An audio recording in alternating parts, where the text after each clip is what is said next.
Há 30 anos atrás, você fez o seu último Hadouken. Você nem fazia ideia, mas era o fim de uma geração. Uma geração que não tinha internet, celular ou até mesmo videogame. A gente ia nas locadoras mesmo sem dinheiro só para ficar olhando o pessoal jogar. Na época, a felicidade cabia dentro de uma TV velha de tubo, às vezes até em preto e branco. E quem não tinha, assistia na casa do vizinho. O importante era não perder o desenho. Você assistia um episódio e pronto.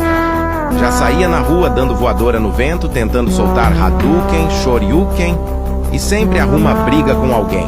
Tinha o cara que queria ser o Ryu, o outro que pagava de Ken. A gente saía dando soco um no outro igual um maluco. Até que uma hora sua mãe perdia a paciência e mandava uma havaiana de pau na sua cara. Aí era game over, meu amigo.